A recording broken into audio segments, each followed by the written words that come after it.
of the Association of Southeast Asian Nations, otherwise known as ASEAN, and multiple meetings on the sidelines. The 47th ASEAN Summit is now underway from the October the 26th to October the 28th. The theme of this year's summit is inclusivity and sustainability, and is focusing on strengthening regional cooperation, economic integration and resilience in the face of global challenges. The ASEAN Summit is accompanied annually by the East Asia Summit, a gathering of leaders from ASEAN nations, the United States, China, India, Russia, Japan, South Korea, Australia and New Zealand.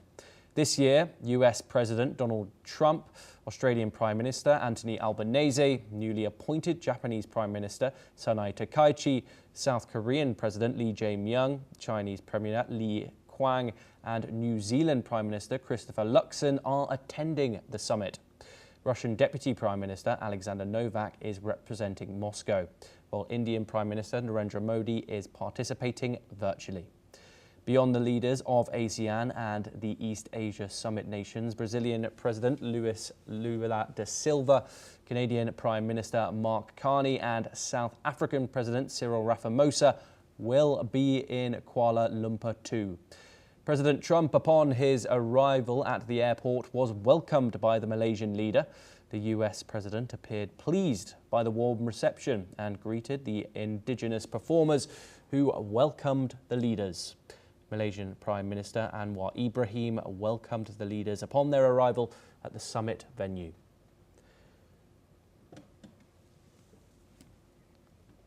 Okay, we have further news coming out of Kuala Lumpur. The 47th summit is significant as Timor-Leste has joined the grouping as the 11th member of ASEAN. It is a historic day for East Timor as the country has long sought ASEAN membership upon gaining independence from Indonesia in 2002. It has first submitted an official application for joining the group in 2011. East Timor hopes to benefit economically by diversifying its resource-dependent economy, to increasing trade and foreign investment and expanding its regional influence. During the historic induction ceremony, Timor-Leste's President Jose Ramos Horta and Prime Minister Yaksana Gusmao was present. Malaysian Prime Minister Anwar Ibrahim welcomed the country into their group. Let's in fact listen in to what Ibrahim had to say. To President Ramos Horta, Prime Minister Zadana Gusmao, its place here completes the ASEAN family, reaffirming our shared destiny and deep sense of regional kinship. Within this community, Timor-Leste's development and its strategic autonomy will find firm and lasting support.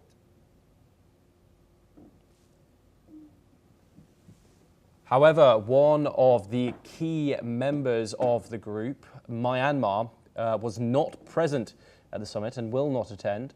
Myanmar's acting president, Senior General Mi Aung Hlaing, will not be part of the summit, and the chair of the presidency of the grouping that was supposed to be passed on to Myanmar will now be given to the Philippines to hold the chair next year. This comes as Myanmar continues to remain gripped under civil war. This is what the Malaysian Prime Minister had to say on the situation in Myanmar. But lasting peace cannot be imposed. It must be Myanmar-owned and Myanmar-led. Only then will the reconciliation endure. The relative peace and prosperity that ASEAN has enjoyed for nearly 6 decades are not self-sustaining. They must be renewed through cooperation and strengthened by shared purpose. This summit would also witness a peace agreement between Thailand and Cambodia that will be overseen by the United States. President Trump would be present at the signing of the peace agreement. Earlier in the month of July, there were skirmishes at the Thai and Cambodian border that killed over 24 people.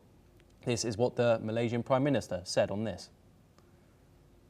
Later this morning, when Cambodia and Thailand signed their peace agreement here in Kuala Lumpur, the world will see that conviction can achieve. It reminds us that reconciliation is not a concession, but an act of courage, and that peace, once chosen, can reshape the future of nations. Thank you, Prime Minister Thailand and Prime Minister Cambodia. Okay, we're now joined by Ross Feingold. He is a political analyst and he joins us live from Taipei in Taiwan. Ross, good to have you with us. Ross, ASEAN kicks off today in Kuala Lumpur. Some big players there, of course, US President Donald Trump, along with representatives from China and, of course, Mark Carney, among other Southeast Asian nations and others from across the globe. ASEAN, however, as a bloc, how relevant is it today as a regional bloc in this era of 2025 of great power competition? I think it's still highly relevant. Although it's not a free trade agreement, the ASEAN countries are members of trade agreements such as the RCEP, which brings together ASEAN countries as well as other Asian countries.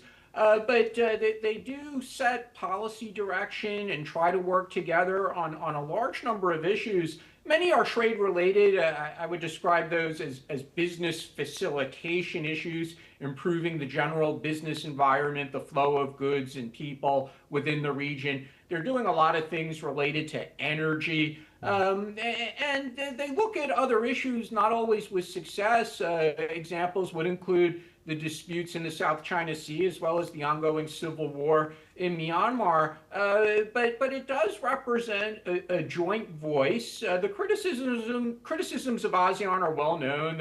Often it's criticized for doing more talk than action, and its policy of non-interference in the internal affairs of its member countries is often criticized. But it's relevant. It provides a joint voice for what was 10, and now with East Timor joining, 11 countries. Yes, and what kind of outcomes can we expect from this? Obviously, it has attracted leaders, not just from the Eastern world, but also the Western world. We've seen President Donald Trump there, who has made previous attendances in the past, along with the likes of Canada as well. What more can we expect to see from these 3 days? The reality for President Trump, and this is not a criticism, it's well known, he prefers one-on-one interaction with the leaders of other countries. He's not a fan of multilateralism or multilateral organizations. So at the very least, his presence at the meeting does give him a chance to meet with the leaders of the ASEAN countries. Obviously, he won't spend one-on-one time with all of them. He will with some of them, but he'll meet them in the group setting as well. And that's good for those countries. It gets them the attention of President Trump, no matter how brief that might be, but certainly there will be follow-up. The U.S. is looking to conclude trade agreements with some of the ASEAN countries, and those countries have growing trade relations with the U.S. in both directions, whether that's their exports to the U.S. or their imports from the U.S. So it's certainly productive and important for President Trump to be at this meeting, and that's for the benefit of those countries, the ASEAN countries, and the same with the other leaders who are attending as well. It gives those ASEAN leaders a chance to interact with those leaders and advance their agenda, whether they do that on a bilateral or multilateral basis.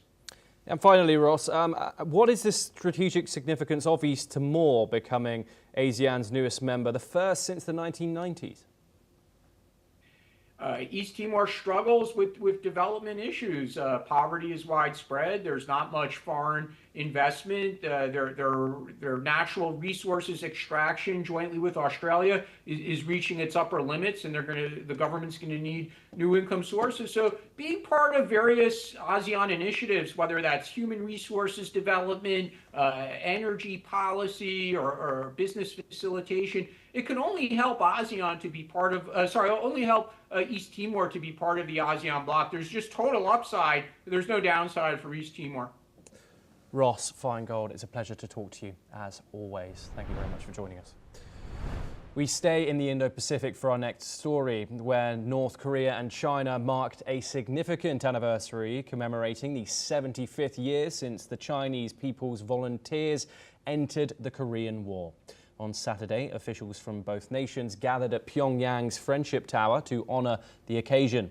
Among those present were Kim Song-nam, a senior official of North Korea's Workers' Party, and Wang Ya-jun, China's ambassador to North Korea. In the ceremony, representatives laid flower baskets at the monument, while honor guards saluted and both nations' anthems were played. Earlier, North Korean leader Kim Jong-un also visited a cemetery in South Pyongyang province, paying respects to Chinese soldiers who died during the conflict, including Mao Auyang, the son of China's founding leader Mao Zedong, who died during the war also.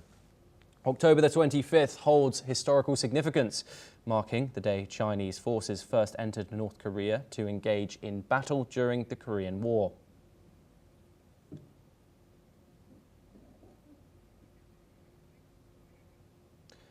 We move back over to Malaysia, and China's top trade negotiator Li Qinggang and Chinese Vice Premier He Lifang have arrived at a venue in Kuala Lumpur for a second day of trade talks between the United States and China.